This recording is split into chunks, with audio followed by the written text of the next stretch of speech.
Today, we have decided to elevate our historic and time-tested relationship to the status of a special strategic partnership.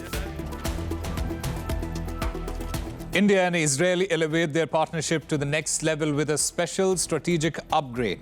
It comes after Prime Minister Narendra Modi held top-level talks with Benjamin Netanyahu in Jerusalem. We break down the results ahead. Credible allegations of a potential link between agents of the government of India and the killing of a Canadian citizen. The rules-based order is fading, that the strong can do what they can and the weak must suffer. From public accusations to a quiet correction, Canada changes course on relations with India ahead of Prime Minister Mark Carney's visit. We unpack what has changed this hour. And Slovakia accuses Ukraine of playing political blackmail over Russian oil and demands Kyiv switch the Druzhba oil pipeline back on. Hungary is also turning up the heat on de facto leader Zelensky as the two nations veto fresh European Union sanctions on Moscow.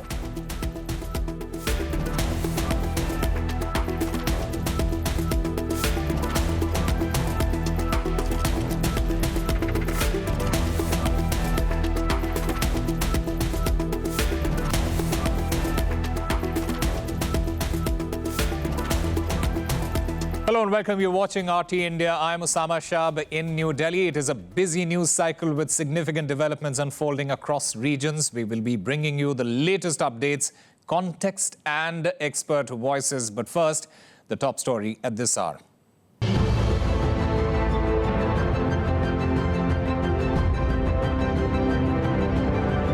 You stood next to Israel. You stood by Israel. You stood for Israel. You stood for the truth. Thank you, my friend.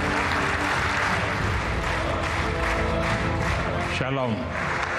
Namaste.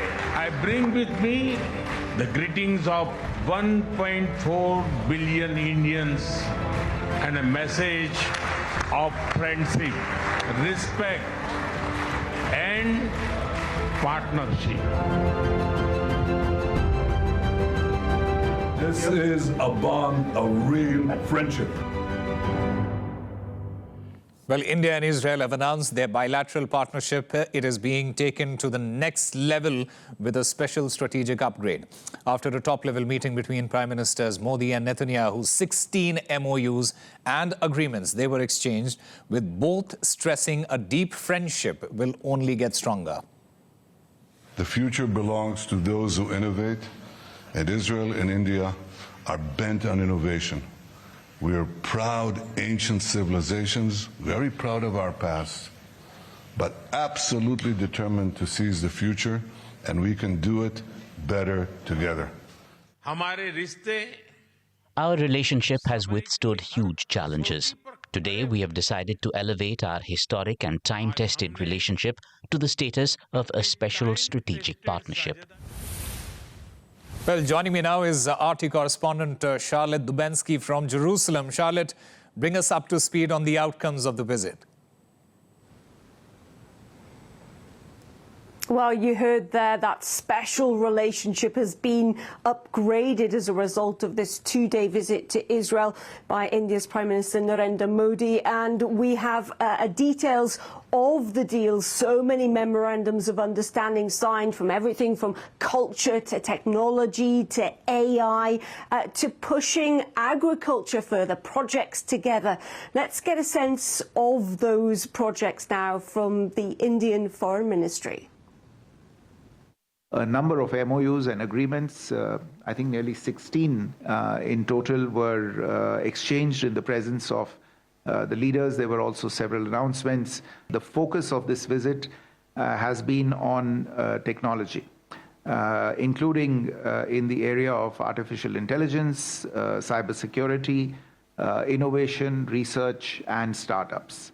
Cooperation in cybersecurity and horizon scanning mechanisms was also discussed and finalized through the instruments that were exchanged in the presence of the two leaders. Well, you heard there about some of the deals.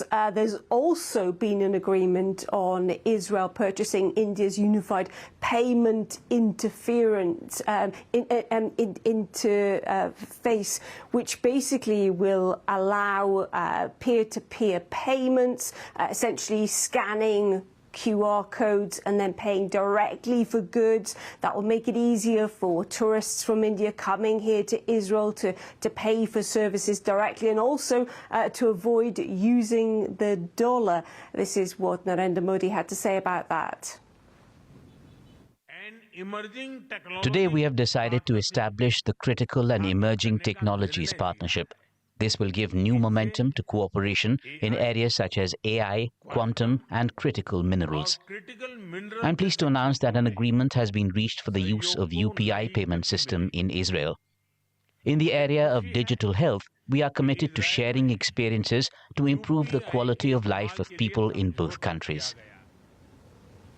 Well, that's a system that's already in place across many countries in the world, including in the United Arab Emirates, in France, also in Qatar too, making, as I was saying, it easier to make payments here in Israel using a QR code and your phone. Now, there was also discussion about the regional tensions, and when I'm talking about that, I'm talking about the tensions with Iran. We know that the Iranians and the United States are sitting down in Geneva for talks on Thursday to try and find a way forward to stabilize the region. But there is at the same time this huge military build-up in the region. The US now having the largest military presence in the Middle East since before it launched its invasion into Iraq back in 2003. That gives you a sense of how tense things are. Many people expecting that there could be some sort of strike in the coming days. While those negotiations, though, still going on, there is that chance that that can be avoided.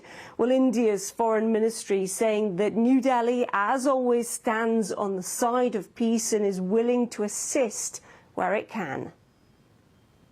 The regional situation, these tensions, other tensions as well that figure in the region, without going into details, did come up for discussions between the two prime ministers. The prime minister made his point, stating India's firm belief in the value of dialogue and the value of pursuing peaceful solutions to all such issues, and also reiterated his readiness to offer India's support if there is any way in which India's support is required, to stand ready to offer that support towards a peaceful solution.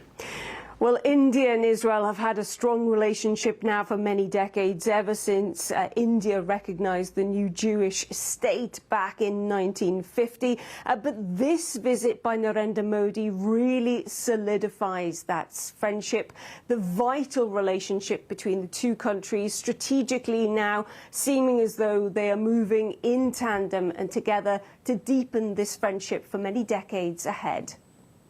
All right, Charlotte Dubensky, thank you very much for getting us all those details. In fact, I'm also joined by international affairs expert Rabinder Sachdev to talk more about what the Prime Minister said and what this visit actually means. Rabinder Sachdev, thank you very much for speaking with RT India. First of all, I want to focus on what the Prime Minister of India said about tech transfer. And of course, we are referring to the Iron Dome and the technology transfer of that. He says that we are moving ahead in transfer of technology. How do you read that statement? And what does that mean in practical terms, according to you? Multiple layers and wheels within wheels. Yes, we are moving ahead and wanting transfer of technology to the to the widest extent possible. But I think we also realize that not all countries and no country actually, gives out its total source code. We are facing that question with Rafael also right now, right? So, but bottom line being that to the extent that it can be, the best we can get. For example, with Russia also, we've had deep technology transfers, right? Yeah. So similarly, India now wants to be, having any partnerships wherein it's deeper and deepest possible, TOT, transfer of technology, and co-production areas. So we are essentially talking about a phased sharing of that technology, isn't it? Yeah, yes, we are talking. And what actually India is talking with respect to Iron Dome is that India has its own, has its own framework. India has its own model, which they're giving a particular name, Sudarshan Chakra, our own multi-layered air defense system, in which Iron Dome-like technologies would be used also in one layer. So, I mean, any air defense system is multi-layered, right? The Iron Dome, we know, it is only viable for short-range rockets and all 40, 50 kilometers and up to a reasonable height, not too much higher, right? But that kind of a security umbrella or air defense umbrella, yeah, Air Dome. So there will be layers of our air defense wherein the Iron Dome, which has demonstrated its capabilities, would be a good fit. So those technologies would be a good fit for our own air defense systems. Mr. Sachdev, when you look at it strategically, does this deeper tech transfer or even the talks of this tech transfer, does it suggest a new level of trust between the two nations? More importantly, a new level of trust between the two leaders? Oh, certainly a new level of trust between the two leaders. But, though I'm very much always for the leaders and the trust between them, its bottom line is the trust or it's the nations. Yeah. So it is a trust between the national interest of one nation and the national interest or the choice of both the nations. Also, I would say that, like Netanyahu Bibi was saying that future belongs to those who innovate. Yes, but future also belongs to those who innovate, not only in technology, those who innovate in how they hunt together, in how they partner together, how they collaborate together, how they dig deeper. Future belongs to those who innovate partnerships, collaborations, in addition to technology. So by the term innovation, I want to emphasize that it's not only about, tech, but it's about how you go about the ways. How do you discover more and more synergies or areas where you have a symbiotic relationship, where you can, create some win-win for both partners? How can you expand your network or networks, like they mentioned? And there's a huge emphasis also now on, education and student exchange, because that's also one of the critical areas of, stronger relations between two countries. And going back quickly, India-Israel relations, the reason they're founded more on scientific and innovation and tech perceptions in India is because of agriculture. In the 1990s, Israeli tech, especially on drip irrigation, using less water for growing of crops, became quite popular in India, became well known in India, and Israel was seen as a pioneer in that. And then, technology of Israel. So there is good respect for Israeli tech that way in India. When we talk about that extension of partnership, we also have to talk about the UPI. Because it is being talked about in Israel, it is going to be implemented in Israel. And this is one technology that India uses at a massive, massive scale. How do you look at that? What does the rollout of a technology like the UPI in Israel really signify? Oh, multiple things. On the one level, sure, as your colleague was mentioning, it helps our Indian tourists or Indian card holders who are there to use that for transactions within Israel. Secondly, we hope that down the line, in whichever country the UPI stack is enabled, people of that country start using it more and more. And thirdly, it means also, I think, to which your colleague mentioned, that it would mean transactions which are happening not necessarily in the dollarized system. So that's also, so there are three layers to a UPI, growth. I would look at it in a strategic sense. When we talk about this technology, when we talk about UPI, do you feel that this could, especially Israel, could become a gateway to other nations, especially Europe and parts of West Asia when it comes to this particular technology, sir? Interesting. Yes and no, not necessarily much. This will move more on a bilateral and a nation-to-nation basis. Israel being a gateway, one cannot say, but yes, Israel adopting it, or let's say this tech being there in Israel, quote unquote, a developed country, right? That definitely, yes, kind of, gives us more momentum in India to persuade or to encourage or to push the case that UPI stack should be adopted by other countries. All right, Rabindra Sachdev, thank you very much for speaking with RT pleasure. India. Thank you. Embarking on a spring cleanup of foreign policy, Canada is looking to cement a reset of ties with India in the post-Trudeau years. Ottawa has announced that it no longer sees New Delhi as being linked to violent crimes on Canadian soil, right ahead of Prime Minister Mark Carney's visit this week. Now, both the nations there appear ready to turn over a new leaf. The visit comes at an important juncture in normalization of India-Canada bilateral relations.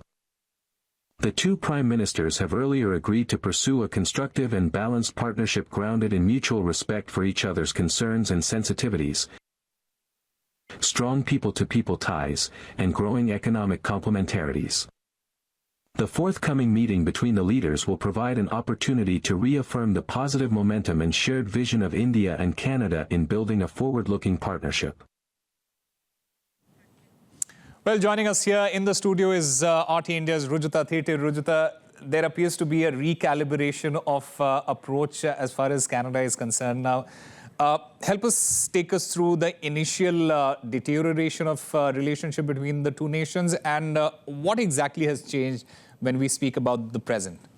So right now, India-Canada ties are entering a phase of calibrated reset, and this comes after a prolonged diplomatic chill. But this decline in their ties was not abrupt or incidental. It was followed by what happened in 2023 when then Prime Minister Justin Trudeau publicly alleged a potential Indian link to the killing of Sikh separatist Hardeep Singh Nijjar. Let's take a look at what he had said back then. Over the past number of weeks, Canadian security agencies have been actively pursuing credible allegations of a potential link between agents of the government of India and the killing of a Canadian citizen, Hardeep Singh Nijjar. And back then, New Delhi had rejected all these accusations, and it also called these accusations as absurd and motivated. Let's take a look at what MEA had said. His remarks to us, it illustrates once again the kind of political space that has been given in the country, in Canada, to separatism, to extremism and violent people who practice violence. This not only impacts India-Canada relations, but also encourages a climate of violence and criminality in Canada to the detriment of its citizens. Now, what followed was an extreme slowdown of the entire strategic dialogue. There was expulsion of diplomats from the both sides. There was suspension of visa services, and the trade talks had also halted at that point. Now, Trudeau's attack against India was also seen against the backdrop of the domestic political needs that he had in mind. So, because Sikhs actually comprise a big chunk of the Canadian population, which is 1.86 million of Indian diaspora in Canada, and they carry a massive election influence, whatever happens there. So all of this needs to be explained more when it comes to recalibration by Carney now, and there are a few particular reasons. First one is the economic realism. The bilateral goods trade stands at $8.6 billion in financial year of 25, and India exports around $4.2 billion worth of goods to Canada, while imports are slightly higher than that, which are at $4.4 billion. Now, beyond all of this merchandise, Canada's services also export to India, and that comes to a total of $15.2 billion. And the second reason for this recalibration is the geopolitical recalibration that is happening here, because Canada's strategic experts see India as a very key component when it comes to Indo-Pacific plans, and especially all of this amid the US tensions that are building up. So let's take a look at what Carney has said about this situation. That the rules-based order is fading, that the strong can do what they can and the weak must suffer what they must. And this aphorism of Thucydides is presented as inevitable, as the natural logic of international relations reasserting itself. And faced with this logic, there is a strong tendency for countries to go along to get along, to accommodate, to avoid trouble, to hope that compliance will buy safety. Well, it won't. But more recently, great powers have begun using economic integration as weapons. Tariffs as leverage, financial infrastructure as coercion, supply chains as vulnerabilities to be exploited. So in the near term, the quiet back-channel talks are what going to shape the ties between the two countries. And India has always insisted on keeping their sovereignty and security as something which is non-negotiable. On the other hand, Canada is also likely to balance the rule of law optics with the economic realism that we talked about. So now Carney's visit is going to lay a foundation for a new formation of ties between the two nations. All right, Rujuta Thete, thank you very much for getting us all those details. A split in Europe that could change the course of peace talks. Slovakia and Hungary, they have both shot down the European Union's 20th anti-Russia sanctions package. It comes as the two nations, they are demanding their energy security needs be respected, demanding Ukraine turn the pipes back on to let Russian energy flow. Ukraine has an obligation to transport this oil, and therefore, since all the information we have indicates that this pipeline is not breached or damaged and is capable of transporting oil, I consider the Ukrainian president's actions to be hostile towards the Slovak Republic. Not to mention that we had to declare a state of oil emergency at the government level and are already drawing oil from the state material reserves. Now, according to Robert Fico, Ukraine has delayed reopening the pipeline multiple times since the end of last month. Kyiv claimed Russian drone strikes had hit infrastructure but presented no evidence. Without the supplies from Russia, Slovakia has declared an energy state of emergency, accusing Kyiv of political blackmail. And RT contributor Rachel Marsden reports on this particular standoff. The Druzhba, or friendship pipeline, is really living up to its name right now. All the friends are fighting with each other. And now Hungary, worried about the EU's slack attitude about what actually happens to that pipeline, is saying, hey, it's time to deploy the army to protect it. The Defense Council meeting that I called because of the oil blockade in Ukraine just ended. Oil has not arrived in Hungary since January 27th. It is clear from the data that the reason for the oil blockades to Hungary and Slovakia is not technical, but political. I listened to the reports of the National Security Services, and I see that Ukraine is preparing for further actions in order to disturb the functioning of the Hungarian energy system. Okay, so of course Orban critics are saying, oh, he's deploying troops inside Hungary because he's down in the polls ahead of the April national elections, and he's going to try some kind of autocratic jujitsu to cancel them, which totally ignores the fact that Ukrainian secret services are actively attacking the pipeline, and there isn't something really fishy about the EU's permissiveness around it. Everyone from Kiev Independent to French state media France 24 has been attributing to the SBU Kiev Secret Services drone strikes that took place on February 23rd, targeting a Russian oil pumping station serving Druzhba, and they've been citing actual SBU sources for that information. And the EU's position has been, hey, look, it's up to Ukraine if they want to fix it. So Hungary's been saying, hey, you jokers, are you going to actually do something about all of this? Because we're putting our foot down on your whole cash for Ukraine, for European defense contractors charade, and unilaterally canceling the next episode of your Russian sanctions unity show with a veto until you reel in your spoiled brat foster kid. Even one victor can think about how to grow his belly, not how to grow his army to stop Russian tanks from returning to the streets of Budapest. Ukraine has clearly been reaching for the energy weapon for political reasons, interfering in the ongoing Hungarian elections.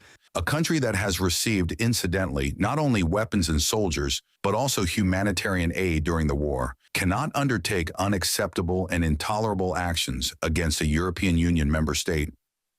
We have determined that we will not resume diesel shipments from Hungary to Ukraine until we receive oil shipments from Ukraine. Finally, we also decided the military loan previously approved in Brussels, which has not yet been transferred and requires Hungary's approval and consent for transfer. So there was just a meeting at the EU on Wednesday to work all of this out. And Brussels says to Ukraine, hey guys, let's just double down on those repairs, okay? Please? And Ukraine's like, Okay, how about if we just double down on sitting here instead, Mom? We have always supported friendship between Ukraine and Hungary, and now the existence of friendship depends on Hungary's position. Okay, so like you're living in Mom's basement, she tells you you don't have a job, so how about maybe fixing some of that stuff you broke around the house? And Zelensky's like, no thanks, and just goes back to trolling Hungary pretty much full time. So she goes, all right, well, I tried. Which is quite the change of tone for Queen Ursula.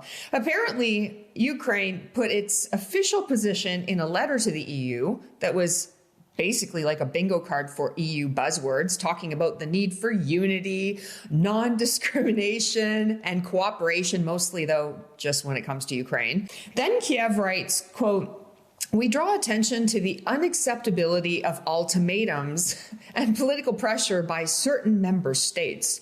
Not like we're looking at anyone, obviously referring to Hungary and Slovakia suspending diesel and electricity to Kiev as a result of all of this, as if Kiev has nothing at all to do with limiting Hungary's options here. And Nepal will head to the polls this time next week to elect its next government, ending months of political turbulence in the country. It will be the first national vote since Gen Z protesters, they ousted KP Sharma Oli's government last September.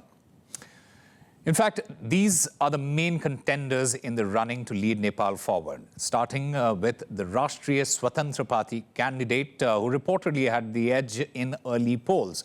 Balendra Shah, he is an engineer turned rapper who's also served as the mayor of the capital city, Kathmandu. He in fact emerged as a prominent voice during the Gen Z protests last September. Then there is a more seasoned political face in the form of KP Sharma Oli.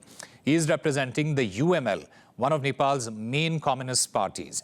He is a four-time premier of Nepal and he was the leader ousted during that protest wave last year. Then there is Gagan Thapa from the Nepali Congress. He began his journey in student activism before moving into mainstream politics. And in 2016, he served as Nepal's health minister.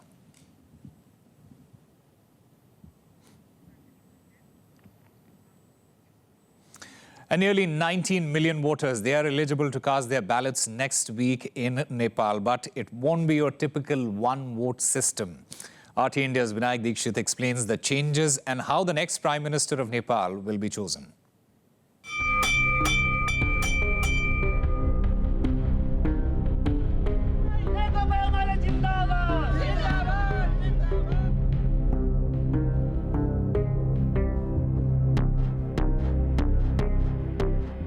Nepal follows what's called a mixed electoral system.